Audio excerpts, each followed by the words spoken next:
So hello dear students, this video is for TY BCom students. In this video we are going to discuss about TY BCom semester 6 cost accounting 2019 question paper objective. So without wasting time let's begin.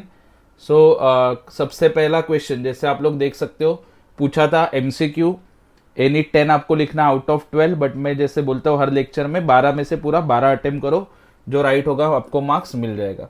तो सबसे पहला question दिया है, if actual cost is more than standard cost. Actual cost अगर ज्यादा है standard से, okay, तो वेरिएंस जो है वो आता है एडवर्स, निगेटिव में आता है ना, तो हम लोग उसको बोलते हैं एडवर्स. ठीक है, आगे बढ़ते हैं. Next one, subsidiary ledger is कौन कौन सा subsidiary? Stores, work in progress, finish goods, ये तीनों सब्सिडरी है, तो इसका आंसर आएगा ऑल ऑफ दी अबव. उसके बाद third one, work done but uncertified is to be valued at, मतलब वर्क कंप्लीट हो चुका है बट सर्टिफाइड नहीं हुआ, तो उसको कौन सा वैल्यू में लोगे आप लोग? वैल्यू करोगे कॉस्ट प्राइस. सो ये हो गया फर्स्ट थ्री. आगे बढ़ते हैं 4, 5 and 6. So number 4, notional profit is, चार ऑप्शन है. सो नोशनल प्रॉफिट का मतलब होता है, पहला ही इसका आंसर आएगा difference between value of work certified and cost of work certified, तो उसको हम लोग बोलते हैं notional profit. After that number 5, normal loss is debited to. Normal loss कहां पे आता है? प्रोसेस अकाउंट के डेबिट में नहीं आता, क्रेडिट में आता है. एबनॉर्मल गेन और एबनॉर्मल लॉस से तो कुछ लेना देना ही नहीं है नॉर्मल लॉस का. So the answer is none of the above. उसके बाद number 6, at break even point, तो ये मार्जिनल कॉस्टिंग का क्वेश्चन है. At break even point the contribution is equal to, तो इसका आंसर आएगा ब्रेक इवन पॉइंट मतलब no profit no loss, so contribution is equal to fix cost. ठीक है, आगे बढ़ते हैं. उसके बाद नंबर 7,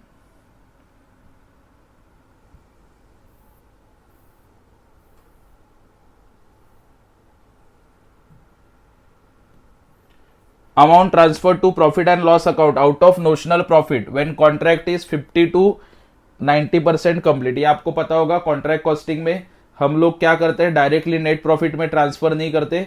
अगर कॉन्ट्रैक्ट 50 to 90% कंप्लीट है तो कितना ट्रांसफर करोगे? तो उसका आंसर आएगा first, that is 2/3 into notional profit into cash receive divide by work certified. और ये बहुत बार पूछा गया MCQ है, ये ध्यान में रखना.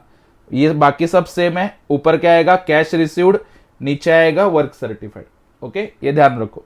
Next number 8, when selling price decreases, जब सेलिंग प्राइस कम होगा तो ब्रेक इवन पॉइंट भी क्या होगा? कम होगा. So break even point decreases, selling price की वजह से ब्रेक इवन पॉइंट भी क्या हो जाएगा? कम हो जाएगा. ठीक है, ध्यान रखना, टेक्निकल है. आगे बढ़ते हैं. उसके बाद नंबर 9, 10, 11 एंड 12, यस एक साथ आ रहा है, वेरी गुड. नंबर 9 देखो, सेल्स आर 1,50,000, उसके बाद फिक्स कॉस्ट दिया है 40,000, प्रॉफिट दिया है 30,000. ठीक है, तो इक्वेशन आपको पता है, सेल्स माइनस वेरिएबल कॉस्ट क्या मिलता है? कंट्रीब्यूशन माइनस फिक्स कॉस्ट क्या मिलता है? प्रॉफिट. ठीक है, तो यहां पे क्या दिया अपने को? प्रॉफिट. प्रॉफिट है 30,000. मार्जिनल कॉस्टिंग जिसने पढ़ा है उसको समझ में आएगा. सेल्स पता है 1,50,000 सेल्स है. ओके, उसके बाद प्रॉफिट दिया, फिक्स कॉस्ट दिया 40,000. आपको क्या ढूंढना है? Variable cost. तो ये 40 और ये 30 है, उल्टा जाओगे तो इसको क्या करोगे? ऐड, तो ये कंट्रीब्यूशन आएगा 70. ओके, और उल्टा जाओगे, अभी ये ढूंढना है आपको, तो 1,50,000 में से 70,000 माइनस करो, तो वेरिएबल कॉस्ट आपका आएगा 80,000. ओके, सो इसका आंसर आएगा 80,000. कैलकुलेशन करके बताया मैंने. Number 10, margin of safety is actual sales minus BEP sales, that is break even sales, या फिर ब्रेक इवन पॉइंट सेल्स भी उसको बोलते हैं. Number 11, variance are difference between. Variance का मतलब क्या होता है? डिफरेंस, लेकिन कौन सा difference? Standard and actual cost. So जो आपने स्टैंडर्ड तय किया था और जो एक्चुअल में हुआ, दोनों का जो डिफरेंस है that is called as variance.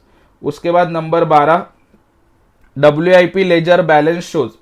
WIP का मतलब होता है work in progress. So this chapter is, this question is related to non integrated.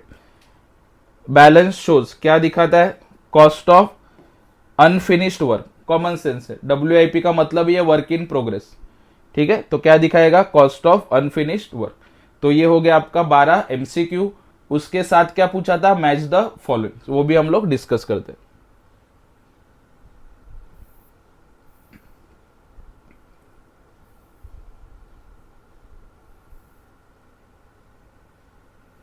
So this is your column A and this is your column B. सबसे पहले क्या लिखा है, non integrated system. तो नॉन इंटीग्रेटेड में related क्या है, cost and financial accounts maintain separately. तो इसका आंसर आएगा एच। ओके, साथ में बता रहा हूं मैं, एच क्या है वो देख लेना। उसके बाद प्लांट इशूड टू साइट, तो प्लांट से relation debited to contract account, ठीक है। ठंडे दिमाग से पढ़ना है, मैं फटाफट सॉल्व क्यों कर रहा हूं, टाइम नहीं अपने पास ज्यादा इसके लिए। लेकिन आप जब ये सॉल्व करोगे मैच द कॉलम, ठंडे दिमाग से सोचो, पहले देख चेक करके देखो सही आपको कॉम्बिनेशन लग रहा है क्या, बाद में ही लिखना पेपर में। उसके बाद escalation clause is related to contract costing.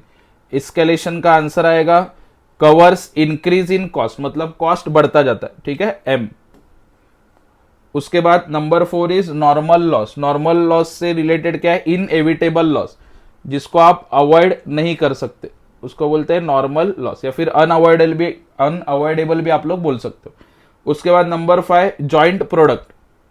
Joint product से रिलेटेड क्या है, yes, additional product with significant value, so this is joint product. उसके बाद बाय प्रोडक्ट। बाय प्रोडक्ट का आंसर आएगा product emerging in process having insignificant value, so जी। उसके बाद marginal cost number 7। Marginal cost का मतलब होता है वेरिएबल कॉस्ट, डी। उसके बाद number 8 cost variance, standard minus actual cost, जी, ठीक है। उसके बाद एबीसी। एबीसी बहुत बार पूछा गया है, एबीसी का फुल फॉर्म होता है एक्टिविटी बेस्ड कॉस्टिंग, ए। उसके बाद cost driver, activity that generates cost, उसको बोलते हैं कॉस्ट ड्राइवर। उसके बाद number 11 is planning. So planning से रिलेटेड है फर्स्ट स्टेप इन बेंचमार्किंग।